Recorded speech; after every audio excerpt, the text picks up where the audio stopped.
Okay, everybody hear me okay? So thanks for coming out. As was mentioned to me, if the Jays were playing tonight, I'm sure only my graduate students who are hopefully here would be here. Yay!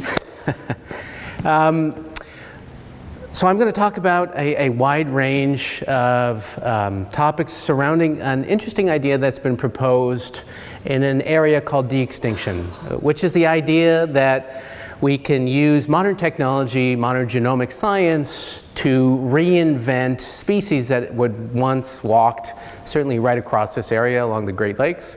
And that happens to be specifically mammoths.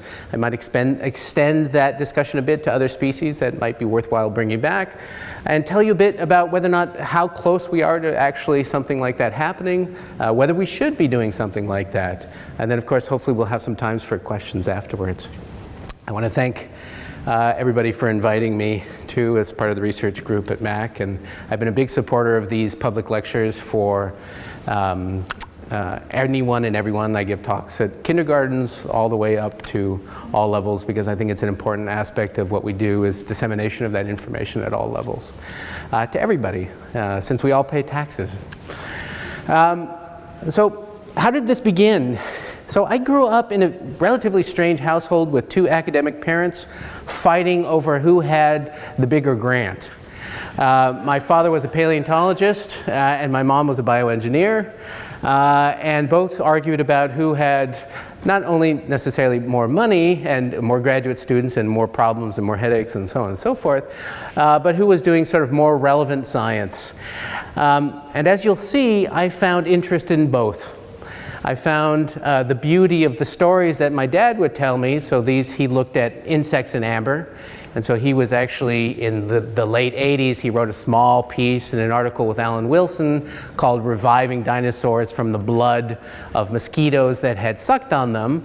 And some guy named Michael Crichton got a hold of that and made it into a multi-million-dollar franchise for which he always kicked himself for not writing the book himself and retiring early. But the stories he told were fantastic, and the preservation in these remains was phenomenal, right? You could look at a 110 million-year-old microscope from Cretaceous amber, and these mosquitoes, rather, were phenomenal. The state of preservation, the venation of the wings, in fact, they looked like they had just been encased in maple syrup. And that all you really needed to do was unwind the syrup, melt away that sugar, and out would fly this mosquito, of course, which I would immediately kill. But preservation is very intriguing in that sense. And of course, that spawned the entire interest in Jurassic Park and the franchise that ensued. And it led to a very interesting debate about whether or not this would even be feasible in the years ensuing. So the question is really today to address this idea of extinction. Is it really forever? Which is sort of the t-shirt I grew up wearing in Berkeley as a kid, a tie-dye t-shirt that said extinction clearly is forever. But the question about is it or is it not becomes an increasingly important and more significant question today, certainly as genomic sciences push access to sequence data deeper in time and in space. And so the question is, if we could really access genomic information, which I'm going to talk about how we do that, from a range of very interesting extinct species, right? You have the giant Irish elk, the woolly mammoth, of course, the large scimitar cat, or similar to a saber-toothed cat that once roamed across North America, Neanderthals, of course, the giant Volkswagen Beetle-sized glyptodont, which was like an armadillo-like creature, the giant extinct ground sloths that we had across parts of North America, ranging all the way up into Edmonton, parts of Edmonton today. And of course the famous saber-toothed tiger. There's probably not a single one of you that didn't at one point in your pubescent years go, wow, these are phenomenal and fantastic creatures, or at least I certainly did growing up as a kid. Or what about the giant short-faced bear, right, which was known as a hypercarnivore, which existed across spans of North America. And of course, the fascinating fact is all of those creatures went extinct about 11,000 years ago. in North America, 90% of the large animals died off in a very, very narrow window of time. Roughly between 11 and 10,800 years ago, these animals went extinct. And it really, over the course, if you look in the fossil record, that extinction spans something on the order of a few hundred years, which, if you know anything about geological time periods, is a millisecond. So the question is, and paleontologists have been debating this for many years, what was the reason for that extinction? So you had phenomenal paleontologists such as the late, great Paul Martin, who said this was overhunting. We have good example of spear points embedded in large animals such as mammoths, ground sloths. We also know that the timing of that extinction times very well with the arrival of big game hunters into North America, which is also an ongoing debate about when indigenous people in North America arrived. That timing is synchronous, which is interesting. But what's also interesting is that climate drastically changed at that point. So we don't really know 10,000 years ago whether or not we can blame large hunters on the terminal extinction of these megafaunal beasts. But if we fast forward in time, we certainly know that the extinction, for example, of the giant stellar sea cow, which was a giant dugong, which you could find in the waters between Alaska and Siberia, certainly went extinct mostly because of Russian sailors that were hunting in those waters at that time. And of course, they wiped the stellar sea cow to extinction in a matter of a few decades. The Thylacine wolf, actually, if we fast forward even further in time, about 100 years ago, this marsupial wolf went extinct in a zoo in Tasmania, the last one in captivity. It was actually hunted to extirpation. Unfortunately, because they had massive culling of all the chicken farms in the area. And so the hunters assumed that it was the Thylacine wolf that was responsible for destroying all these chickens. They killed all the thylacines, they rounded them up, they put them in zoos, where unfortunately they died, mostly due to mistreatment. And the chickens kept disappearing. And it turned out that it was a very poorly enclosed penal colony where prisoners were escaping, and not surprisingly, surviving off the chickens. Okay, so we have the possibility that humans drove large mammals to extinction, but we also have this very interesting rapid climate change that occurs right at the same point in time.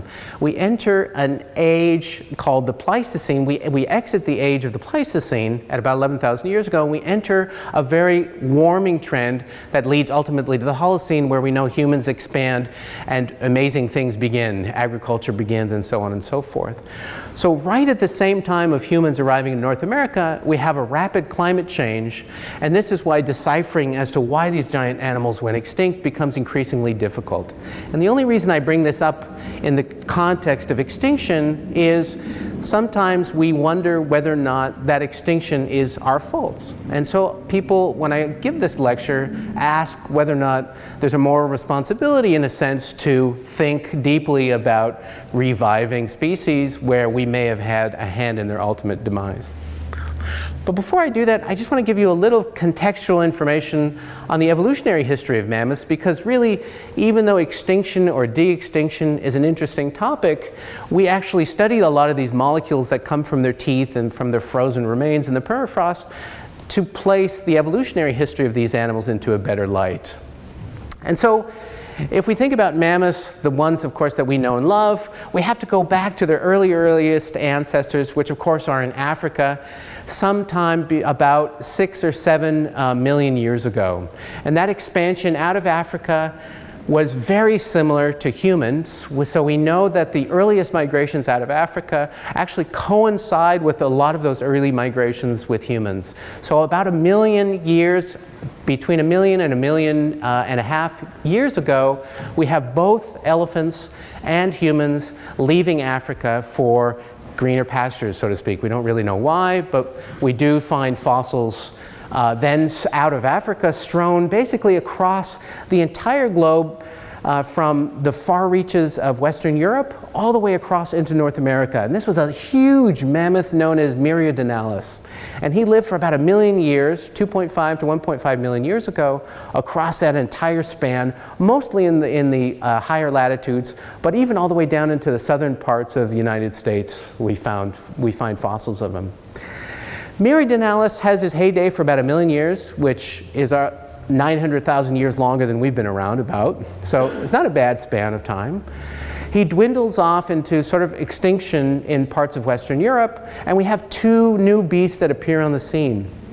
In North America, we have a very large mammoth known as the Columbian mammoth, which, contrary to what we think about mammoths in North America, this guy was 2 to 3 times the size of some of the woolly mammoths. He was probably hairless.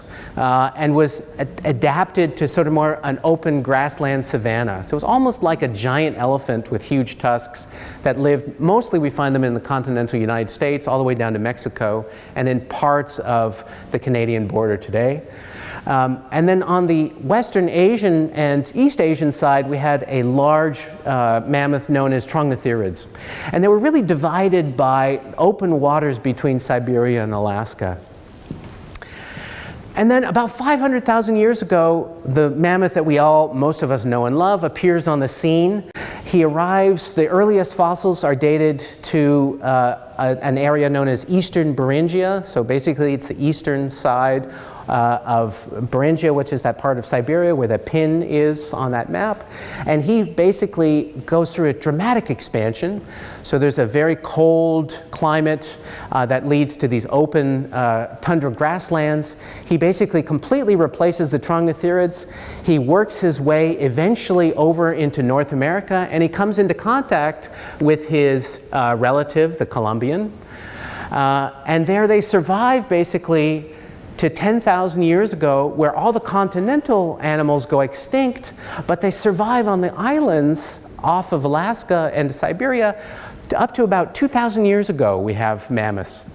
So when we have Egyptians building pyramids, and even Romans, we actually have mammoths on these small islands off the coastal waters of both Siberia and Alaska. And a lot of those island species, not surprisingly, as we see, we get something known as island dwarfism. They shrink in size. And so, especially in off the Channel Islands of California, you find these dwarf-like mammoths. And so my daughter, when she was quite young, she said, well, if you clone them, can you make them small so we can keep them as pets? And it'll be relatively easier, even though we have quite a bit of land behind our house. It would be nicer to have a dwarf mammoth rather than a large one. So it's some basic facts that a lot of people don't really know about mammoths. Everybody has this sense that woolly mammoths and mammoths in general were hairy. That's not the case. The woolly mammoth was indeed hairy, and there was good reasons for that. He lived in an Arctic, very cold, generally speaking, environment. But most of them were not hairy. Mammoths, contrary to popular opinion, did not become bigger with time. Actually, mammoths shrank. They started as huge elephants, much bigger than our Asian and African elephants today. And actually, the woolly mammoths were much smaller in size and in girth.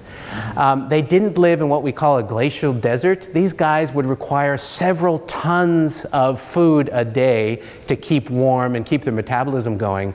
So this idea that they were sort of picking through the snow to find a lone little, remnant of a grass stub is not at all the truth. They actually lived off grazing huge amounts of open landscape that we can find today still in parts of northern Canada and Siberia.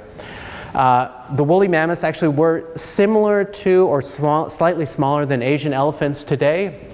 And of course, they're not the ancestors. They're relatives of the modern elephants today, but they're of course not, elephants are not descendants directly of woolly mammoths. Okay, so, well, that's interesting. So we have the evolutionary history a bit of what we know from the fossils.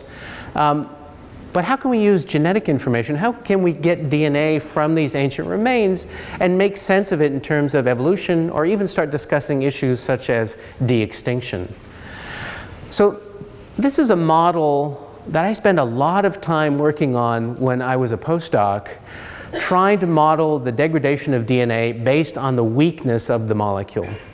And I thought I was exceptionally clever when I was able to finally cover this map, illustrating, using these highly sophisticated models of the time, of where I would expect to find DNA in the blue areas, and areas where I would not expect to find DNA based on the likelihood of temperature.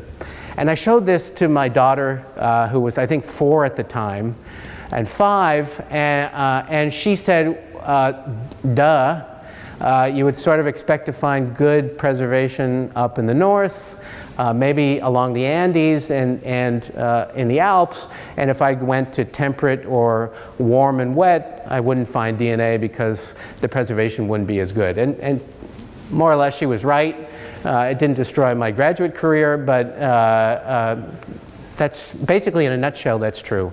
Cold and dry, better long-term preservation. Warm and wet turns out to be a bit more complicated. So I said, well, given the fact that woolly mammoths spent most of their time up in the far north, and I'm interested in DNA preservation, and we want to use these new technologies to access the entire genomic information, I need to go to the far north to collect samples. And so I convinced my wife that rather than going to Cancun, we should head and spend quite a bit of time in Siberia. And so we spent several summers on long flights to get up to the small peninsula known as the Taimyr Peninsula, which is about 500 miles south of the North Pole.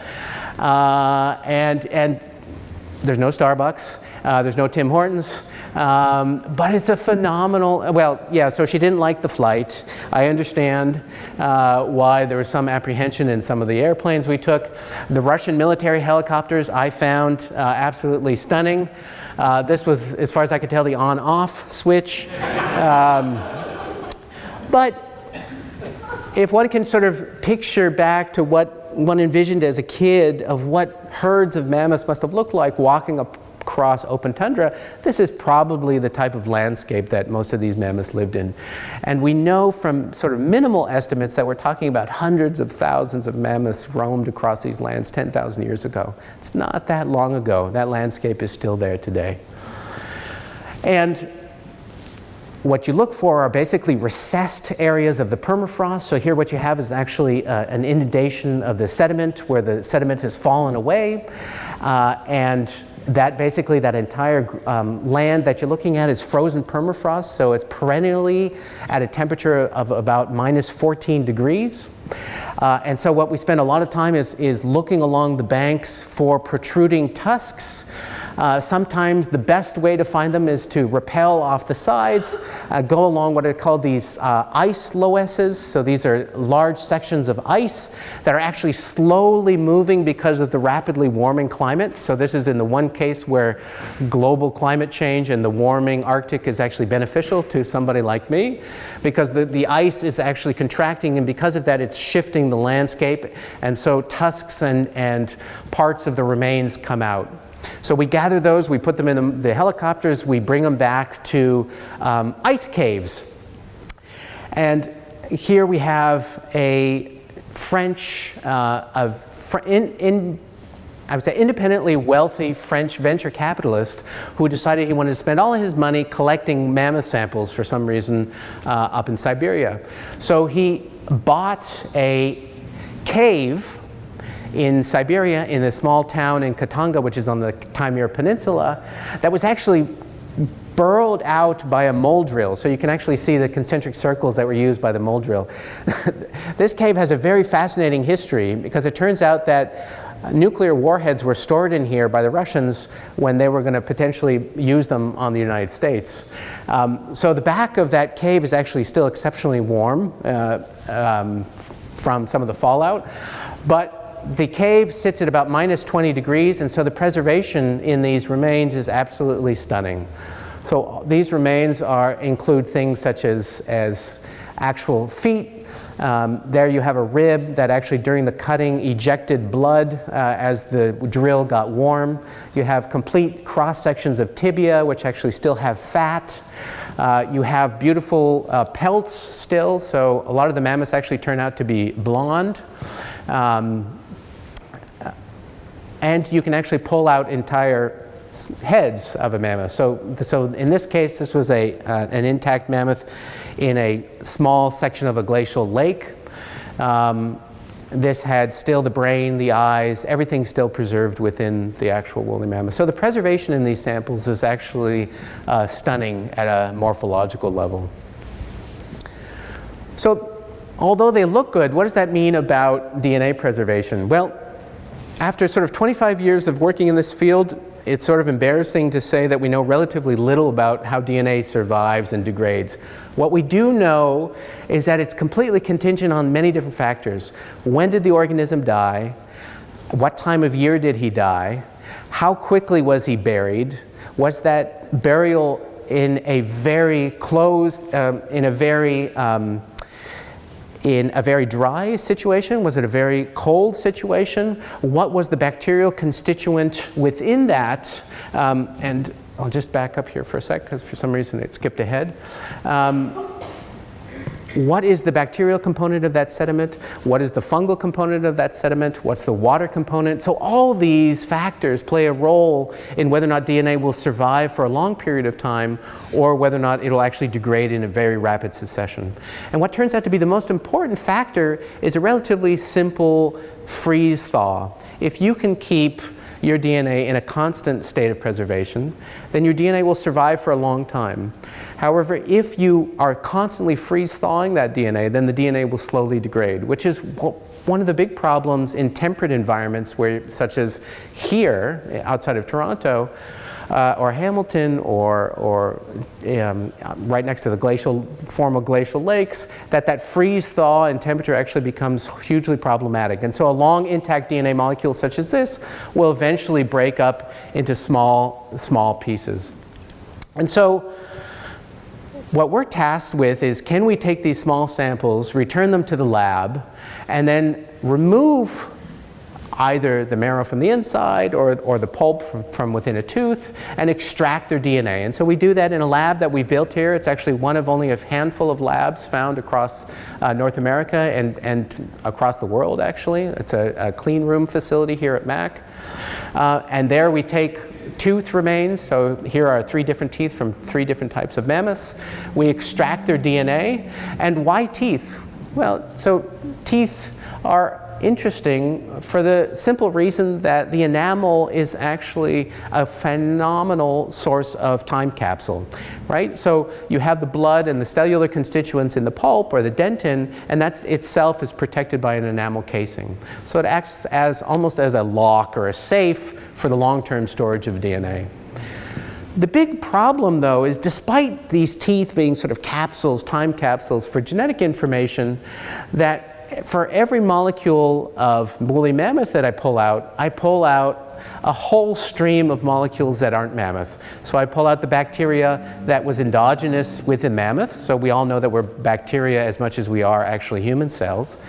And so for every mammoth molecule, there's bacterial cells, there's fungal cells, there's plant cells. So it's not surprising if I tell my graduate students, well, extract DNA from those mammoth teeth, he's going to get mammoth DNA.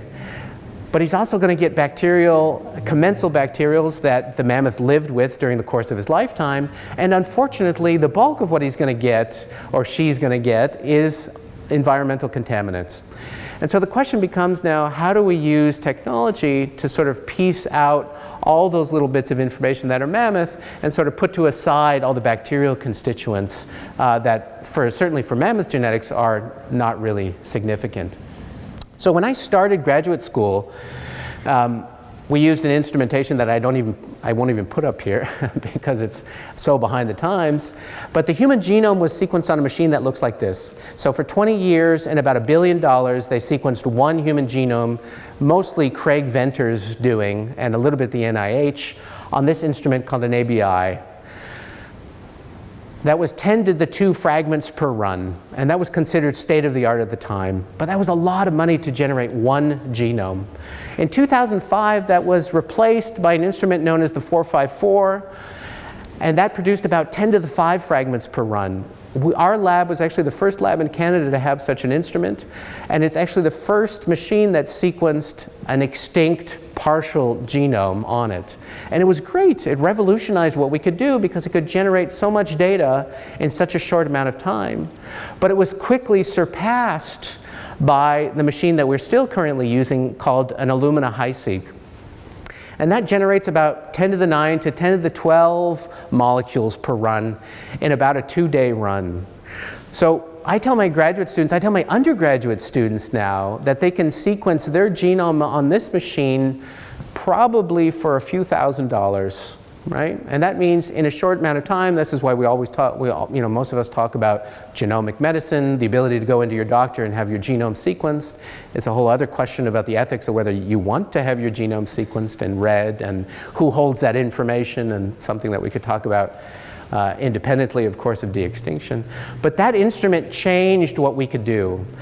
And so rather than looking at a few sequences from a few individuals, when we can spend our time now looking at thousands and thousands and thousands of DNA molecules to actually eventually reassemble something that represents what the genome of the woolly mammoth looked like. So that took quite a long time to do. And what do we know from the analysis that we've done so far? Well, we know, the first thing we know is that the genome of woolly mammoth actually turns out to be mammoth. It's much bigger than hominid genomes, which are about 3 billion individual letters, A's and C's and G's and T's. It turns out that the elephant and the mammoth genomes are somewhere on the order of 5. So it's a lot bigger. And there's no correlation between the size of a genome and the size of an organism. Because I could tell you rice, for example, has a much bigger genome than all of us. And as far as I can tell, the rice grain is still actually much smaller. So what does that say about the relationships of mammoths just with Asian and African elephants, which is actually something that's been sort of unknown for quite a long time. 7 million years ago, we have the ancestors of elephants sitting in Africa. Who left when first, and who is actually the woolly mammoth more closely related to? Well, the genome actually suggests that the woolly mammoth is slightly closer to the Asian elephant. So it looks like an African elephant ancestor left Africa, and shortly thereafter, probably a few 100,000 years, split into lineages that eventually led to the Asian and to the woolly mammoth. And if I take that and divide that up a little bit more, all those additional mammoths, of course, fall somewhere on that lineage. The Myriadonalis, the Trognotherids, and so on and so forth. And we actually are starting to generate genomes from all of these extinct beasts. So, but let's talk about, just quickly, about 2 of the most interesting ones, because these are the ones that dominated North America and the Canadian landscape. And that's the woolly and the Columbian. So it turns out that they were spread across, the woolly mammoths were spread along the periglacial border of the glaciers that sort of sat across parts of northern Canada. And the Columbian basically occupied that land to the south. And there was an intermediate zone where they came into contact. And when the glaciers got really bad in the north, the woolly mammoths were actually forced down into the south. And it turns out that if we look at the genomes at both, despite the huge difference in size, it turns out that they look like they're hybrids forming. So despite the fact that they've probably been separated by 1 million years, they're still interbreeding with each other when they meet up, right? Which is very interesting. And actually, it's in a format that follows what we see in African elephants in the savanna versus the forest. It turns out that the large male Columbians were outcompeting the smaller, hairier woolly mammoths. So it looked like the female woolies preferred the larger, hairless males, which is sort of a painful memory for me for high school. But we see this is actually very similar to what we have in the case of elephants found in the savanna. It turns out that the larger males in the savanna are outcompeting the forest males. And so there's a hybridization going on there as well. And that brings up a very important point into the whole de-extinction debate, which is what defines a species? And to do that, we have to go a little bit back in time to some Swedish guy known as Carl Linnaeus, who was very interested in classifying everything. He had these phenomenal, since my dad was an entomologist and a paleontologist, my dad loved this guy and loved the fact that he categorized everything down to the T. I find it far less interesting, and we have a tendency as humans to do this. We want to categorize everything, right? These are images that I took off the web from IKEA. Everything has a perfect place and position and a level of organization, right? Spices. This is my wife likes spices in very distinct locations. And we've actually, what defines a species, we've done it with things such as dogs, right? We've tried to discriminate dogs into very distinct breeds. So humans have this necessity to have everything sort of very well categorized into discrete units. Must be discrete units. But biology is not like that. It's far messier and far more complex and far more interesting. So let's take the case of the elephants.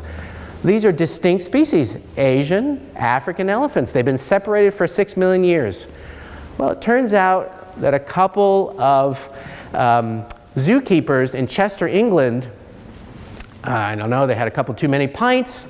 They let the African male in with the Asian female one night back in the 1970s, and lo and behold, they produced a hybrid elephant. So despite this concept of biological species, which is you cannot interbreed, right, and create fertile offspring, here you had two animals, species, designated species, separated by 7 million years that could have actually a small fertile, obviously they had a small fertile offspring.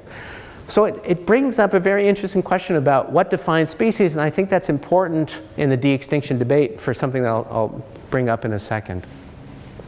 So if we just talk about pragmatically, how would one go about de-extincting? How do we bring something back from the past? Anyways, the easiest way to do it is something just known as backbreeding. And in fact, the Europeans are already doing this today. So not that long ago, there was a wild aurochs. So it was a cattle that was eventually bred in captivity in Europe in the Middle Ages. And it's in many of the documentation, the historical records. And with backbreeding, what you do is you take strains or herds today, you find individuals that have the same phenotypic characteristics that look very similar to those back in the old archival literature, and you use those to breed them, okay? And every time you select for those that have those characteristics that look like they define the earliest forms. And in fact, they've been very successful at breeding what look very, very similar to very early forms of aurochs in Europe. And in fact, you can find them in these open land parks now in Holland, where they've been very successful and they have large herds of these organisms going. So that's the easiest thing.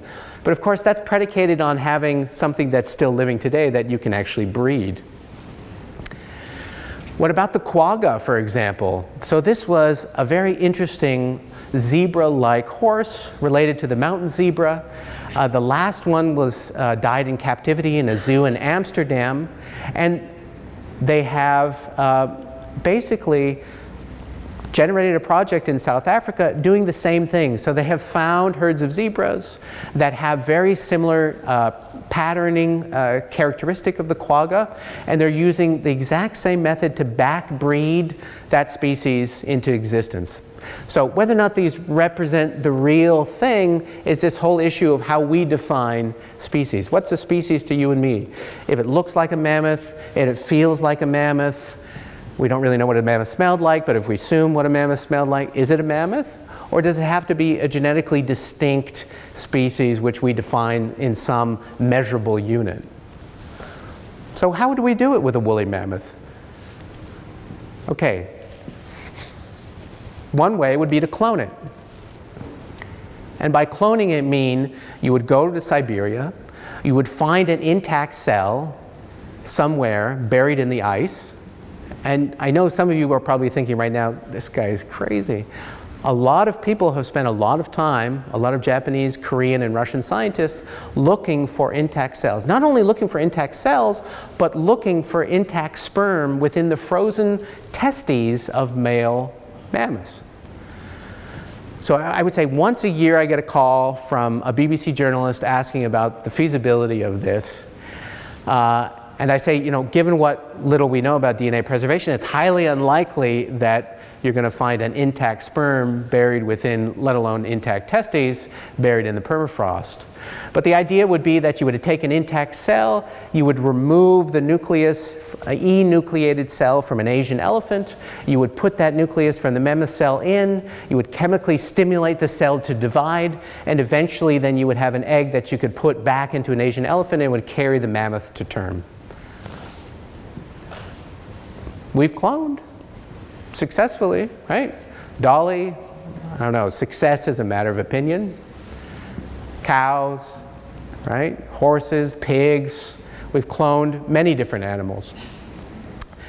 That's unlikely to happen. Despite the phenomenal preservation we find in some of these samples, intact cells, I still haven't found one yet.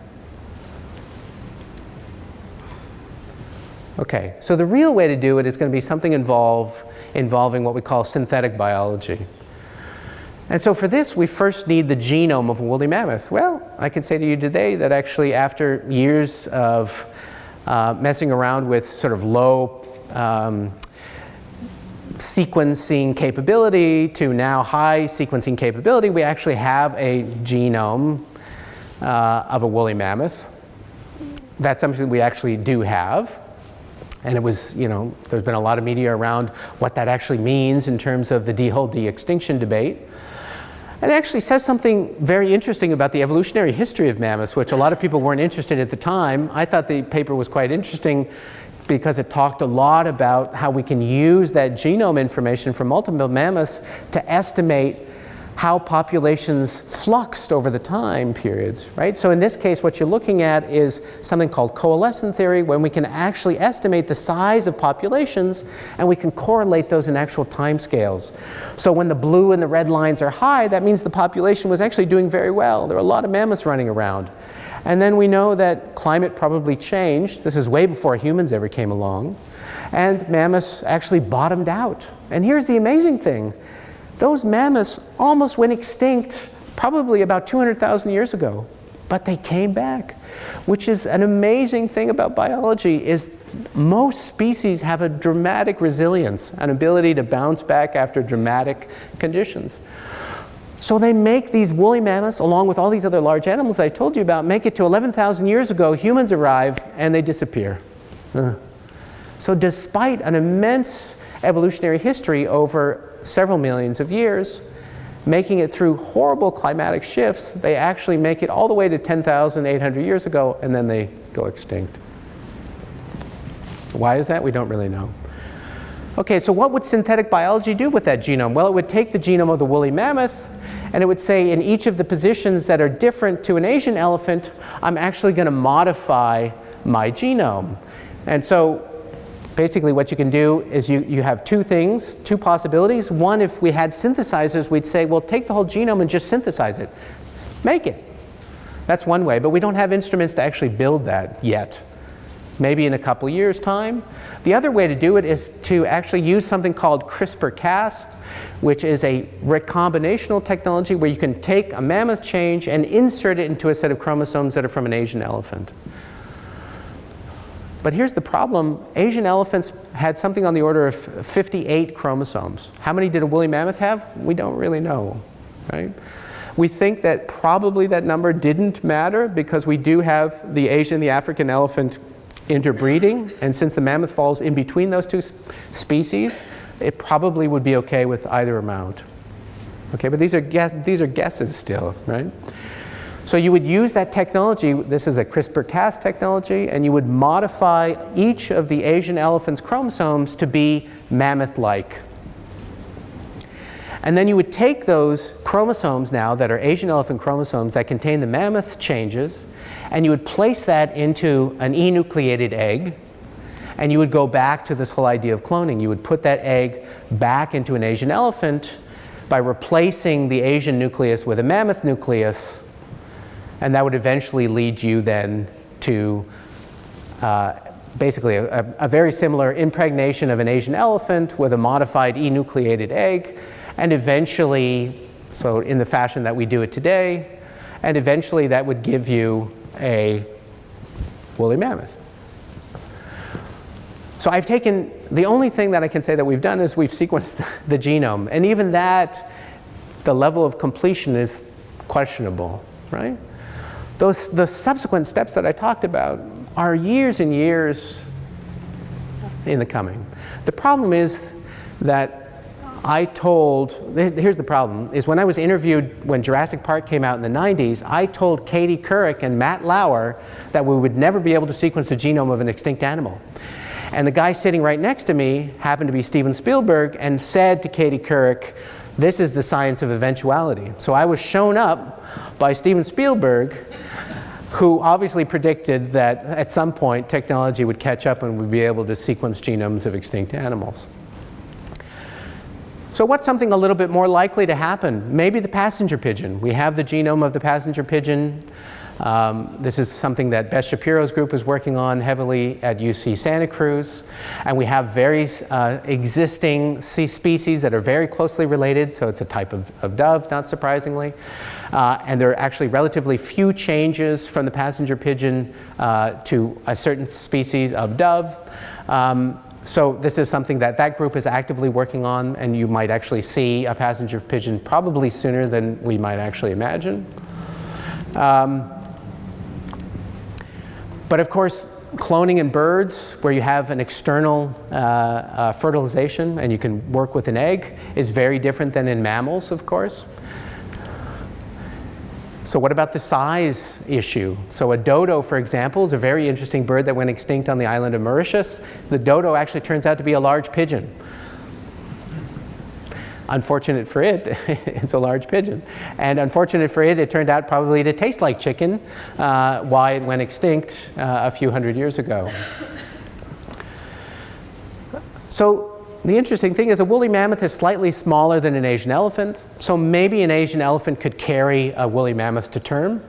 But what about a giant ground sloth? So here's its closest living relative, the two-toed tree sloth.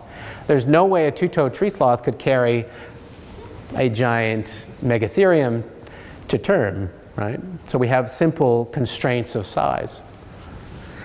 So one of the other questions that immediately comes up is, well, this is great. So even if you said you could do it, and let's say in the future, maybe 5 years from now, 10 years from now, we can do this, and we can actually repopulate, where would we put woolly mammoths? Well, that's actually a relatively easy thing to do, and it's probably also one of the only good reasons for the de-extinction of the woolly mammoth. Because it turns out to be tons of open landscape in parts of northern Canada and Siberia that used to be covered with these large herds. And that space is open now. And actually it turns out that there is an individual, Sergey, who's running a small park called Pleistocene Park, where he's bought many acres of open tundra landscape. And he's actually repopulating them with lots of species that once used to live there. Now, most of these species are species that we still know today. Przewalski's horse, so a very early horse. He's actually bred a lot of those. Musk oxen, actually from Canada, he's brought over into that population. And there's actually a very good reason he's doing this. So it turns out that when all those large animals went extinct, that they were actually fertilizing and trampling the ground, and that trampling and fertilization from all the manure kept a very active ecology going in that landscape. Now, since those herds are gone, what we have is mostly mosses. And when we have those mosses, we have no deep rooting plants. So the ecology is completely shifted. And of course, that means now that those greenhouse gases are no longer maintained because the temperatures aren't cooling as much because of the rooting depth of these plants. And so we're getting constant leaching of greenhouse gases. So Sergey is right to think that what we need, again, are large herbivores trancing across these open tundra landscapes. And so it's not a bad idea to do what he's done, which is basically bring in muskox, moose, Canadian moose, caribou, to try and revitalize this open landscape, which represents a huge swath of land in the open north that very few people think about. But if we don't do things like this, climate change is going to accelerate at a much faster pace than we actually would like to think about it. So in that sense, there's actually a very good reason for bringing back mammoths. And mammoths actually act as what's called a keystone species. And keystone species are critical for other species to come into that area. That means that when you have a woolly mammoth, that woolly mammoth leaves dung, that dung leads to fertilization, that fertilization leads to novel plants, plants bring in new herbivores, herbivores bring in new carnivores to eat the herbivores, and so the cycle continues. And with the loss of all those keystone herbivores and carnivores, we lost a tremendous amount of diversity. So there is actually open landscape. But the question is then, could we actually do this? What about things like the giant North American lion? I don't think too many people will be excited about giant lions running across the open lands of continental United States. We know that we had giant cave lions running all the way through parts of New York, for example. So do we have examples from the past of rewilding where it actually was successful? Have we done anything like this in the past? Actually, yeah, we have. So bison is a perfect example of successful reintroduction and rewilding of a species. So bison have this tremendous history. We actually tried desperately to completely drive them to extinction, right? So here's a nice photograph from the early 1900s with bison skulls. Right? Bison season was a great time to get your meat, get your fur, get your hides, and we basically drove them to almost complete extinction. And a very interesting group of people, spurred on by Roosevelt in the American Conservation Society, decided that this was a crisis waiting to happen. We were going to lose all bison, and that was going to change the ecology of the landscape at the major parks such as Yellowstone.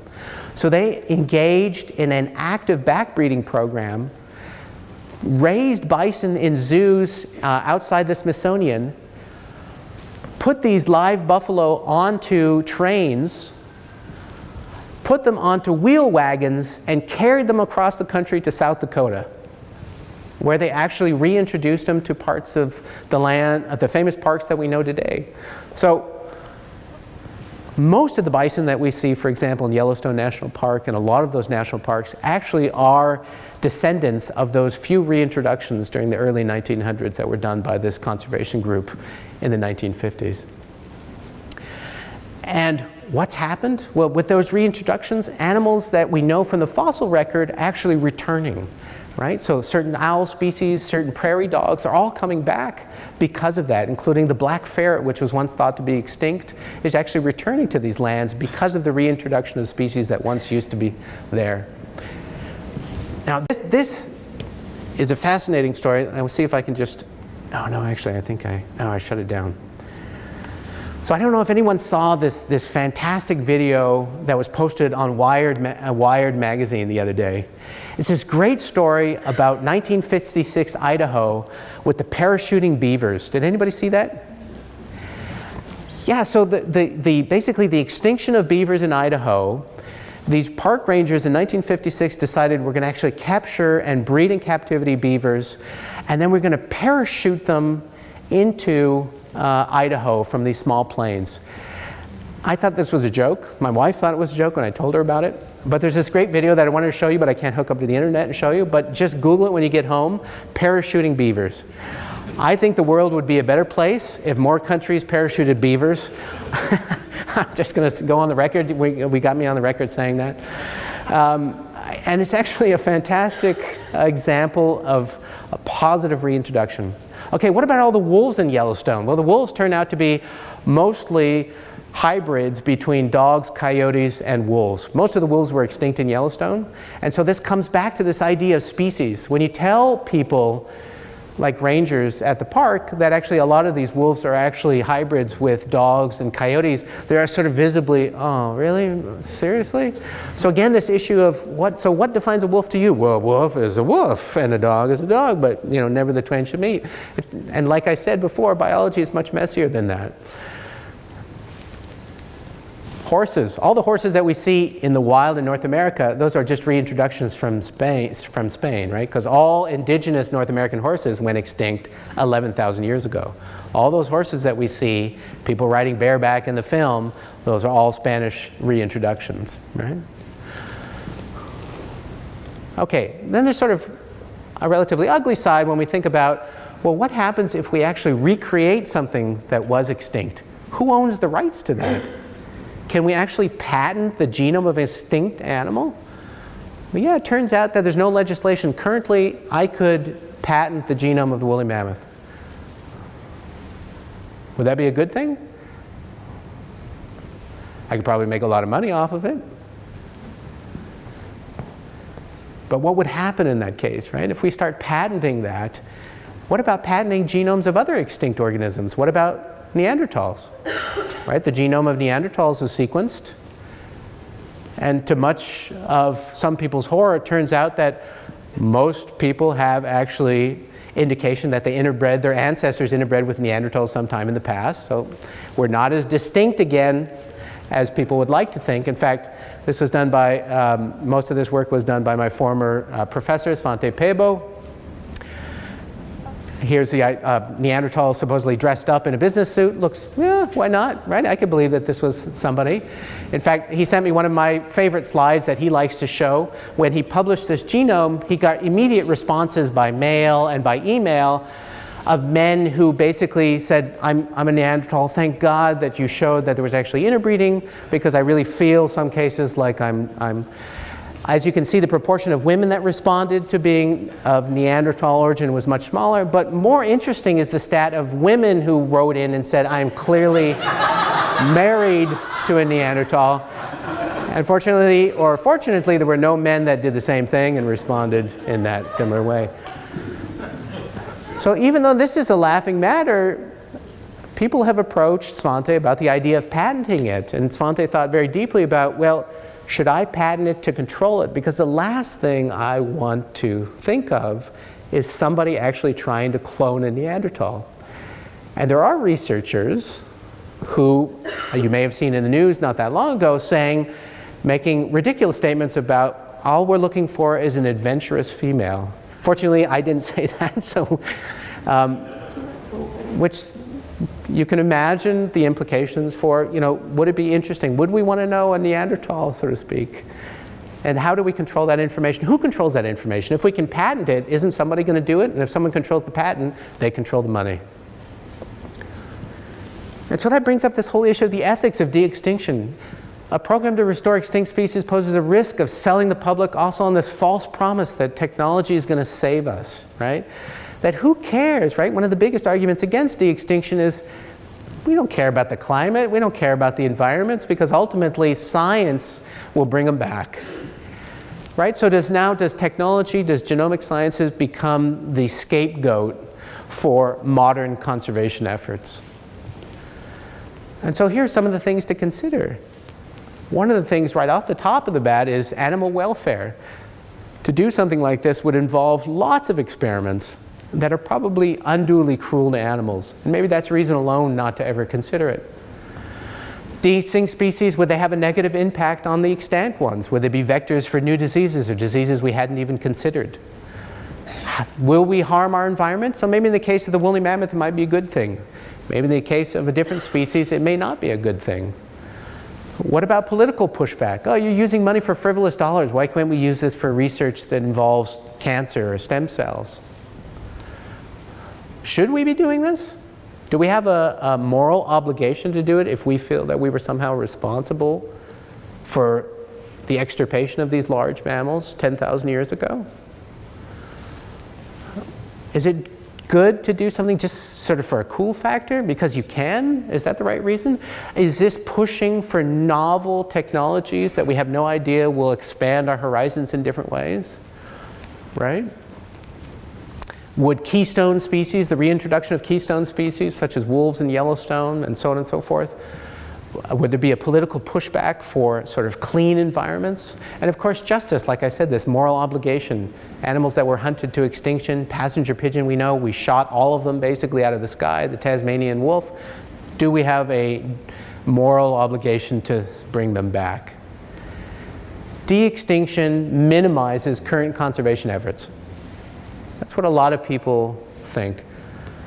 I don't know, I like to think of this in a slightly different angle. I agree that there is danger in that notion, but I think it also does something else that at least reinvigorates the discussion around it. I knew growing up as a kid in the 70s in Berkeley, most of the discussion around the dinner table was doom and gloom. You'll be lucky if you see any of those animals that you like, Hendrik, in a zoo, because the world's going to in a handbasket, right? And when I go and give these sorts of talks now to students at all levels, there's at least an interest in the debate being slightly centered differently. Science is not going to save all the species that are currently on the brink of extinction. In fact, one thing that this shows is it's a heck of a lot of work, and we're still nowhere near close.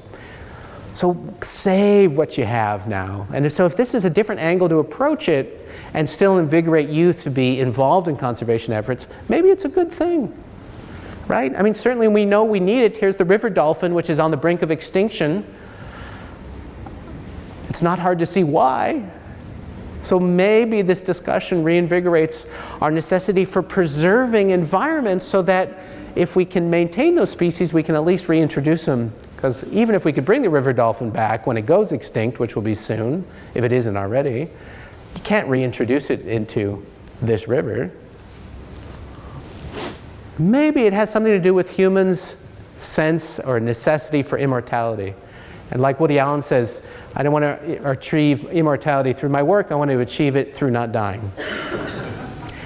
There's issues with mortality, right? And maybe de-extinction is a way to try to escape that, or maybe at least engage in that discussion about what immortality means. Could we live forever? Could we regenerate? Right? And the discussion becomes very different when you talk about a woolly mammoth as opposed to bringing back my grandmother or grandfather and so on and so forth. So what's the reality currently today? We can't get individual cells. We haven't found them. We certainly can't synthesize long stretches of DNA to create artificial chromosomes yet of woolly mammoth. And the CRISPR-Cas technology that I told you about taking Asian elephant chromosomes and modifying the big mammoth, at the last reading we'd done that for about 14 positions. And there's hundreds of thousands that we would have to change in an Asian elephant to be mammoth-like. So the reality is we're not very close, but we're getting there. Thank you.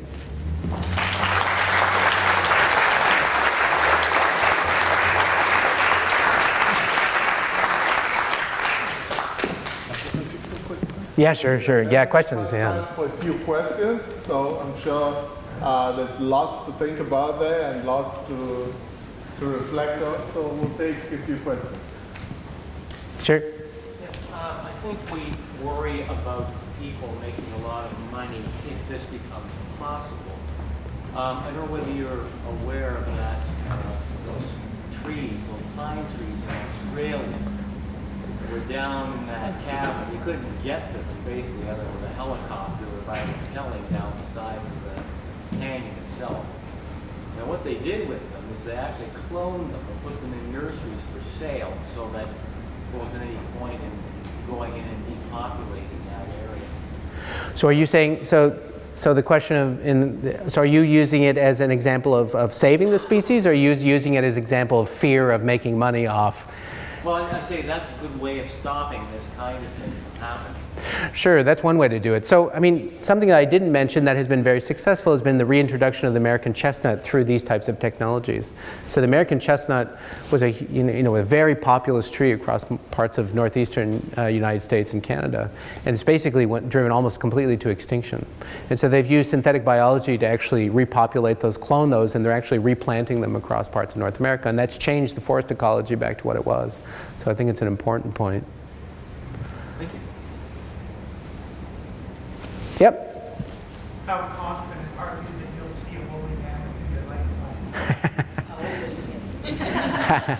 How old will I be before I see a woolly mammoth? Or yeah, that's a good question, because as I try to tell you with Steven Spielberg, I'm clearly not capable of foretelling the future as quickly as it's moving.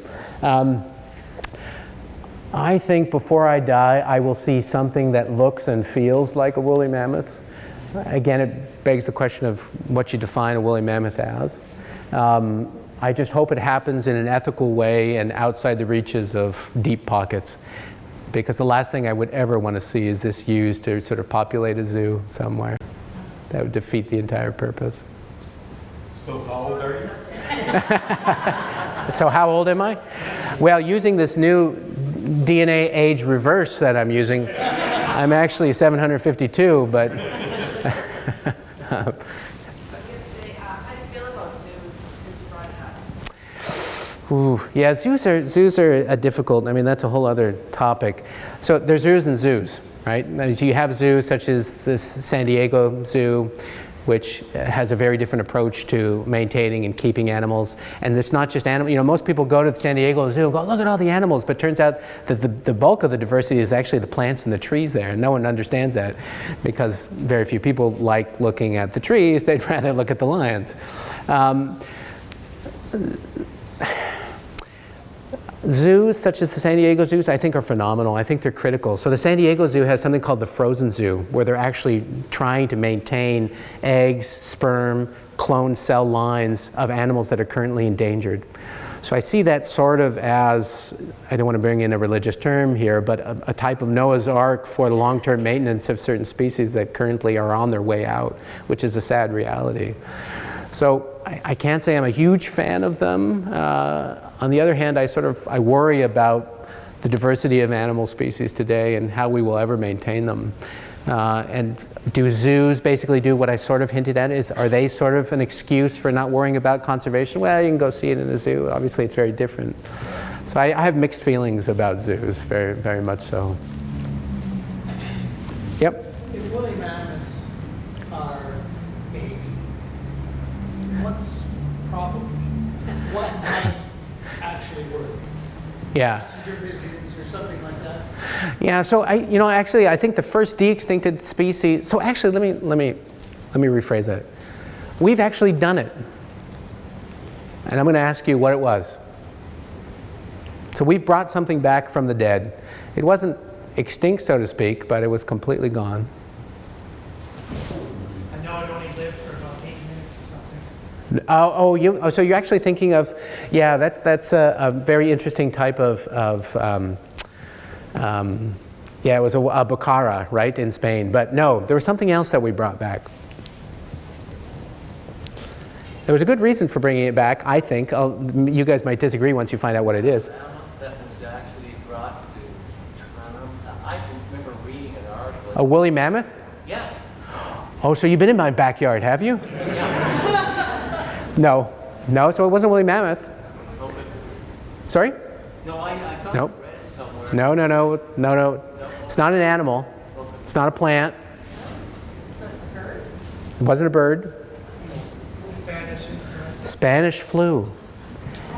Right? Do you remember that little bug that killed, I think it was 50 million people in 1918? Yeah, so they took slides from soldiers that perished. They sequenced the RNA genome. It's very small, so it's not really fair by comparison to a woolly mammoth. But they were actually able to stitch it back together, and they regenerated it in a lab, and of course it created a lot of panic about. And of course the reason for doing that was to try and understand why it was so particularly nasty compared to the sort of subsequent flus that we've had. So it's happened, but it certainly hasn't happened on the level that we're talking about now. I think the first sort of animal species you'll see it with are reptiles. So there's a lot of work being done in Australia on something called the gastic brooding frog, which is actually a beautiful frog that actually breeds and keeps all its young in its mouth. And it's basically extinct, but they've had relatively well-preserved samples in formalin that aren't that old. And they've actually done quite a bit of work on some synthetic biology on regenerating the brooding frog. So it'll be small examples such as that. Those would be the first things. Probably the passenger pigeon would be something that will occur in our lifetime for sure. Yep. Are there any efforts to legislate genome patenting? Because I know that you hear about it every now and then, but it doesn't. So I cannot patent anything that's currently living. I can't patent your genome. I can't patent the grass or anything that's naturally occurring. Today, I cannot patent. But if I alter it somehow, so if I take your genome and I make you glow, you're mine now. Right? So I have to alter it somehow. And a woolly mammoth will never be a naturally occurring. There's no legislation anywhere that says you cannot patent extinct genomes. So I could patent the Neanderthal genome, I could patent the mammoth genome, I could patent. And I could take something, which is how basically biotechnology works today. We take bacteria, we take enzymes out of them, we modify them, and then we patent that. Because just modifying the bacteria as it comes out of a pool or a hot water bath is not patentable. So the question is, should we move legislation in that direction? Should this be legislated against? You can't clone humans, right? At least not in Western countries. So should we move that to extinct species? Should we just say outright, should we legislate that extinct species should never be patentable? Should we just wipe this possibility off by legislating against it? If the passenger pigeon is successful, Yeah. and I don't know who's going to be responsible for a flock of these. Yeah. Someone has to be responsible for a flock. But if they ever get into the environment and start mating with regular pigeons, then the purity of the passenger pigeons over decades will deplete into something else. Yeah. Is that a bad thing? Pardon me? Is that a bad thing? But all your effort to create a passenger pigeon is gone after maybe 10 or 15 generations. So I don't think so. So passenger pigeons, I can't say that I'm an expert on the evolutionary history of passenger pigeons, but they certainly were around for quite a long time. They generated these tremendous flocks where they talk about the sky being blacked out for days, over parts of Michigan. I doubt very much that they would sort of be bred out. That being said, if there's a natural hybridization zone, which we see in all species, right, that have large extents, we get these hybridization zones where you get hybridization between other species. That's biology. It's messy. It's okay. I'm all right with that, but some people are not, right? If you go to IKEA, you're probably not okay with that. I go to IKEA, I should say. But. Yep. When you were saying it's what really makes a species, if something looks and feels like something, couldn't you just alter it to make it look like a man? Well, there's a very good question. Not that the others haven't been. They've all been very good questions. I point that out. I tell my students there's no stupid question, only the stupid people that ask them. I'm just kidding. So a lot of people have asked that question and said, look, why don't we just, if we can understand what changes in woolly mammoth were responsible for hair production, fat production, right? So all the sort of things that would, to your eye or my eye or even a paleontologist's discriminatory eye, make an elephant a mammoth, then we could actually probably relatively easily make an Asian elephant into a woolly mammoth. And that's probably more likely going to be the scenario for a lot of people. Wouldn't that be fun? Would it be fun? So, what stops us from just doing it anyway? well, yeah, so I think so there are two sides of people involved in de-extinction. They're the scientists that are truly interested in having something be as close to what it was in the hope that you could study its biology, put it back in the population ecology. And then there's other individuals that would like to have that in a San Diego Zoo type environment where they can charge. I mean, if you were the first zoo to have a saber-toothed tiger or woolly mammoth, you'd be making a lot of money over the course of that summer, right? And what you would do is exactly that. You'd say, you know what, most people won't know the difference, but this elephant now looks like a woolly mammoth, right?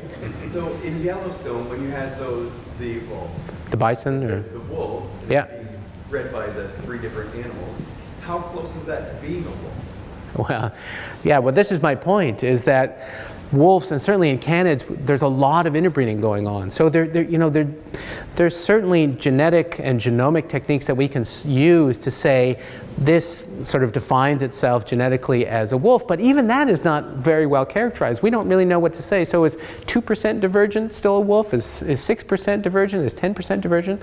So it's very difficult to describe a species as specific unless we really know that there's no hybridization with other organisms and it's maintained a long period of separation from anything else that's even moderately closely related, and there's actually no influx of genes in and out.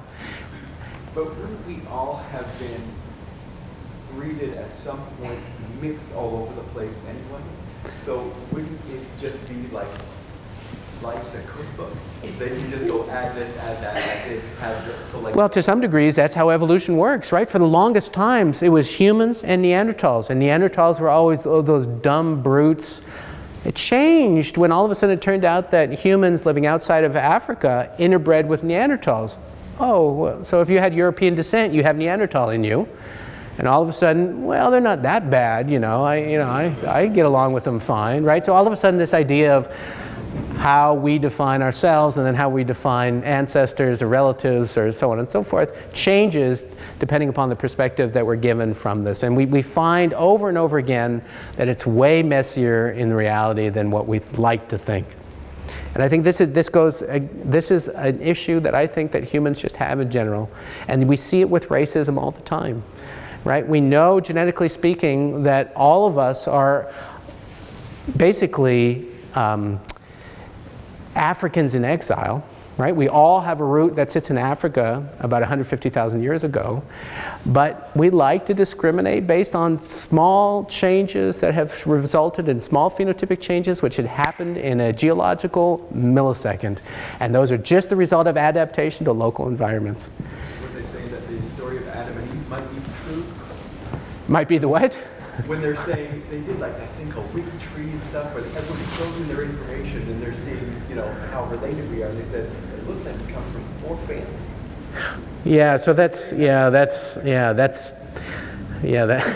something called African Eve or mitochondrial Eve, but yeah, there's all sorts of issues with how one interprets that information. Certainly doesn't mean we came from 4 individuals, it just means that we can trace the predominance of DNA today back to 4 lineages, and because most of those have just gone extinct because they just haven't passed on their genes. So all very good points. Yes? What about the hazard of the rabbits in Australia? What if somebody comes up with a renewed species and it turns out that doesn't have any predators or something of that sort, and we throw ourselves into a further mess? Well, it's a perfectly good argument, a valid argument. So, and along those same lines, what happens? You bring something back and it has a known retrovirus in that genome, and that all of a sudden starts producing a virus, and it makes, right? So, for example, we know that just looking at some of the reads of the mammoth genome, that we see herpes, right? We know that herpes is a huge thing in Asian elephants, and it can cause elephant deaths in zoos quite frequently. So, would we bring back a species that was already on the brink of extinction because we've actually incorporated the herpes already into its genome, so to speak? Those are all things that are very difficult to predict, important to consider, very hard to control for, right? It's hard to know what would be a natural predator, what wouldn't, who would do very well, who wouldn't. But over the course of time before humans were around, this is exactly what happened. Species moved into novel territories, they did exceptionally well, they wiped out the local, right? I think we have time for just 1 or 2 more questions. Yep.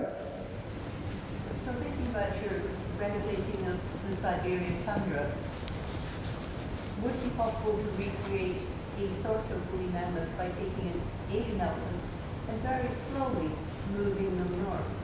So they become residents of Siberia and respond to the environmental in that way. Sure. I mean, that's one could, you're talking about acclimating, right? Sort of like what you do with brackish water fish, for example, right? Where you put increasing levels of salinity in the hopes that the fish then eventually, or reptiles, become adapted to that environment.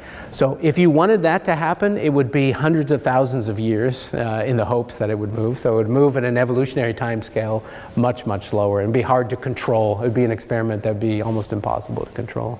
And I'm sure, well, I can't say what the fate of the human species would be during that time, but maybe mammoths will come back. So last question. So how about any kids here want to ask questions? All right. You too. Yes? Where are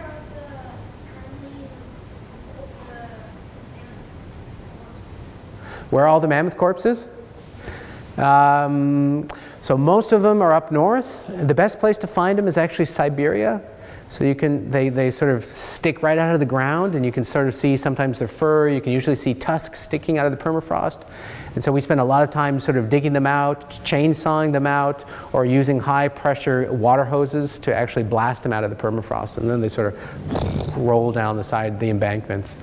Up in the Canadian North and the Yukon, great spots to find carcasses. Although carcasses aren't quite as good there. In Alaska, they're also actually quite good. The ones that are what? Can you say that louder? I can't hear. The ones that are already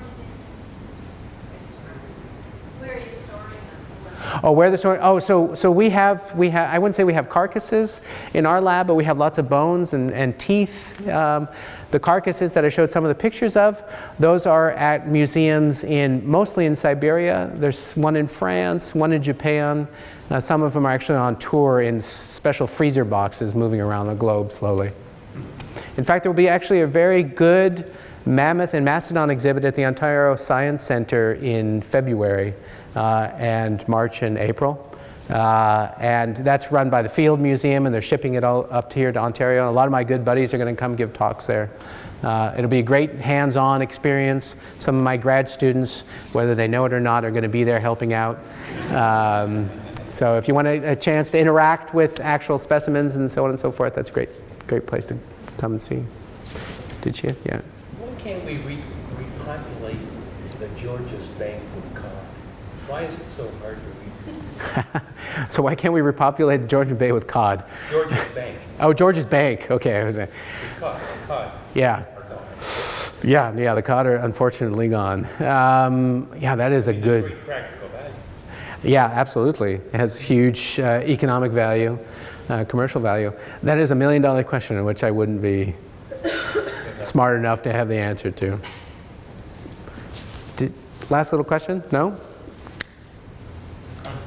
Oh, all right. One more? One more? All right, one more. About 5 years ago, maybe 7 years ago, there was a baby mammoth elephant in Siberia. It was carved out of the permafrost. Yep. Have you seen it? Yes, yeah, I was there. And, okay. Yeah. Can you tell us about it? Is there... Oh, Dima, yeah, sure. So we, not Dima, sorry, you had Luyuba. It was probably Luyuba. So there have been a couple babies, relatively famous babies that have been found. They've been studied now by Siberian scientists and my good buddy Dan Fisher, who will be actually at the Ontario Science Centre talking about his work with Luyuba. They're phenomenally well preserved. Two of the most intact babies that have been found to date. In fact, the stomach contents still have the mother's milk in it. So the preservation is like something you've never seen before. And there's a whole range of studies that we can do with that. Look at the gut microbiome, for example, of woolly mammoth. Weaning, what was the age of the specimen, how far from completing weaning were they, and so on and so forth. They're spectacular samples. Yeah, last one? Is it possible for scientists in other countries, you mentioned Japan, Korea, that are doing things that you have no clue about and are much farther ahead along? Oh yeah, there's lots of people working on similar related questions. Few groups working on just the genomics of mammoths. Some interested in just the biology of mammoths, what makes a mammoth in terms of heat production. Why could they survive in minus 80 temperatures and do perfectly well? Turns out a different type of thermal regulation than we see in other animals. Something very interesting, for example, is the stellar sea cow is the equivalent of the dugong. But if you know the dugong and the manatee in Florida, if you change the temperature on that bathtub water, those guys just go belly up. So a stellar sea cow survived waters that were 2, 3, 4 degrees, right? And it turns out just to be a few changes in a couple genes that modulated fat production and can handle, and he's happy as a clam up there. The Korean and the Japanese scientists I know are out every summer looking for frozen testicles. And if they find it and they find intact sperm, they're going to have a woolly mammoth much faster than any of us ever imagined. The likelihood of that, I think, is very low. Well, I agree with me. It's been very fascinating talk, and I ask you to join me in thanking Hendrik.